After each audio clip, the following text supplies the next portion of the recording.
안녕하세요. 이상튜브입니다. 최근 튀르키예는 5세대 전투기인 TFX의 프로토타입 지상활주와 스텔스 무인 전투기에 이어 튀르키예 항공우주산업이 개발 중인 아탁2 중형 공격 헬기가 곧 지상 시험을 시작할 것으로 알려져 2023년은 튀르키예의 방위산업계의 도약의 해가 될 전망입니다.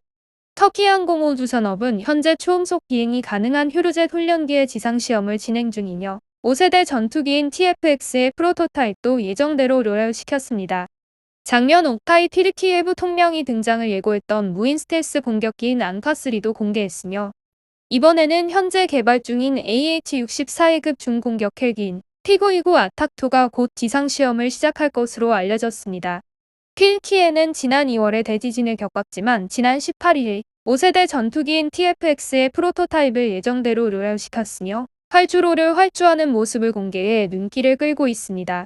터키 항공우주산업은 자국 내 방산업체들이 보유한 기술과 경험을 풀 활용해 TFX 개발을 추진하고 있습니다.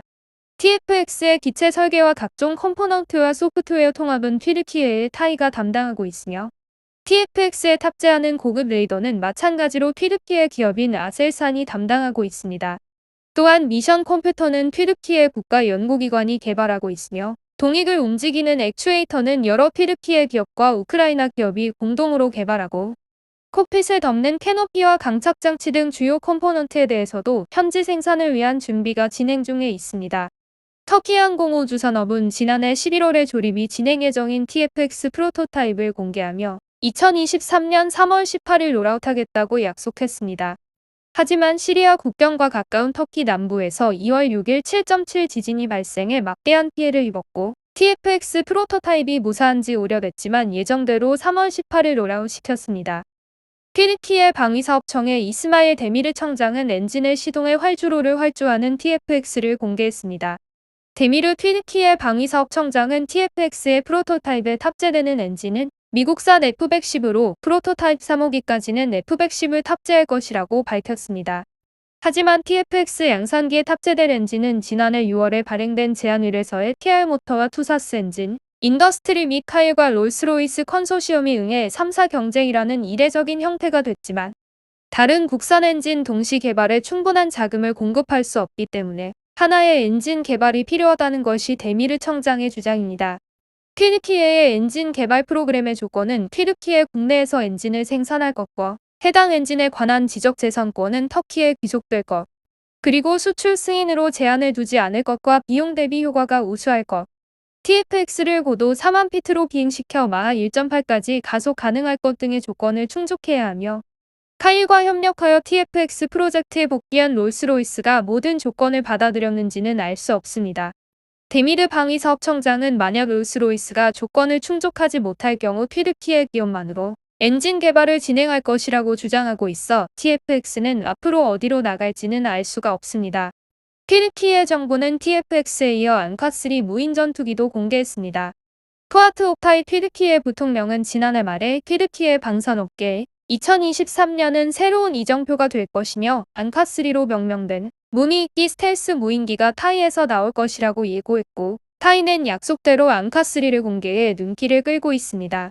타이 CEO는 곧 앙카3가 첫 비행한다고 밝혔기 때문에 공개된 기체는 무겁이 아니라 실제 기기라는 의미로 해석할 수 있습니다. 자세한 사양은 알 수 없으나 기체 하부에 무기를 휴대하기 위한 웨폰베이를 갖추고 있다고 튀르키예는 주장하고 있기 때문에 아마도 IS 용도의 스텔스 UAV가 아닌 공격 임무도 가능한 스텔스 UCAV로 보이며 아마도 중국 항천과기 집단이 개발한 CH-7과 러시아의 통일한 공기 제조사가 개발 중인 S-75 호트니크에 해당하는 무인 전투기로 보입니다.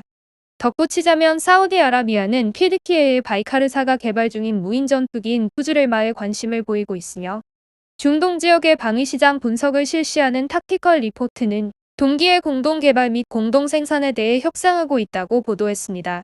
참고로 앙카3의 최대 이륙 중량은 약 7톤으로 기체 하부에 웨폰베이 외에 총 4개의 하드포인트를 설정할 수도 있으며 가장 스텔스 성능이 높은 비행 형태인 웨폰베이에 무기를 휴대한 채로 딥스트라이크나 적 방공망 제압을 사용하는 것을 상정하고 있다고 하며 첫 비행은 2023년 2분기에 실시할 예정입니다. 이어 튀르키예는 아탁2 중형 공격 헬기에 탑재되는 엔진을 우크라이나에서 도입하여 탑재한다고 밝혔습니다. 퀼키에는 이탈리아 아고스타가 개발한 공격 헬기인 A129 망고스타를 개량한 T129 아탁을 생산 중이며 T129 아탁은 자국군뿐만 아니라 파키스탄과 필리핀에 수출에도 성공했습니다. 하지만 아탁은 경공격 헬기로 분류돼 크기나 최대 이륙 중량으로 따지면 미국제 AH-1S에 가깝습니다. 따라서 좀 더 큰 기체를 원했던 터키 항공우주산업은 이 항공기 제도에서 쌓은 기술과 경험을 바탕으로 AH-64E급 중공격 헬기인 T929 아탁2 개발을 진행하고 있었습니다. 타이는 2021년에 우크라이나 기업인 모터시티와 아탁2와 관련한 계약을 체결하고 이 회사로부터 엔진을 공급받을 것이라고 밝혔고, 모터시티는 올해 1월 말에 첫 터보샤프트 엔진인 TB3-117Vi를 타이에 납품하고 조립 중인 아탁2에 통합해 이달 중에 지상시험을 시작할 것으로 알려졌습니다. 퀼키에는 TB2로 유명한 바이카르사가 지난해 강습 상륙함을 운용할 수 있는 무인 전투기인 쿠즈를 마의 첫 비행에 성공했고, 올해에는 현재 개발 중인 무인 공격기인 TB3의 첫 비행을 앞두고 있어 2023년은 퀼키의 방위산업계의 도약의 해가 될 것으로 보일 수도 있지만 외신에서는 이에 대한 비판도 나오고 있습니다. 폴란드의 디펜스24는 퀼키의 정부는 2025년에 시험 비행을 테스트하고 2028년에 생산을 개시할 예정입니다. 이러한 진행은 한국의 KF-21 보람에 비해 약간만 지연된다는 것을 의미합니다. KF-21 프로토타입의 첫 비행은 2022년 7월에 이루어졌으며 이는 두 프로그램이 3년밖에 차이가 나지 않는다는 것을 의미할 수 있습니다. 그러나 퀼키의 정부가 TFX 프로그램을 그렇게 가속화한 이유는 무엇입니까? 이것은 최근의 비극적인 지진과 올해 예정되어 있는 퀼키의 대통령 선거와 연관되어 있습니다. 현재 퀼키에서는 지진 다발 지역에 대한 건축 규제 누락 이후 에르도안 대통령에 대한 지지율이 하락하고 있어 수년 만에 처음으로 권력을 잃을 수도 있는 해가 될 것 같습니다. 때문에 에르도안 대통령이 필요한 것은 현재 정부가 강력하게 추진하고 있는 방위산업 부흥 정책에 대한 증거와 세금으로 지출된 돈의 효과를 사회에 보여주는 것입니다라고 보도했습니다.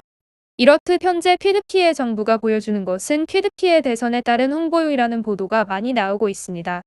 과연 퀼키의 정부가 잇따라 선보인 첨단 무기가 퀼키의 정부의 말처럼 제대로 개발될 수 있을지 주목됩니다. 이상 마치겠습니다. 이상큐브였습니다.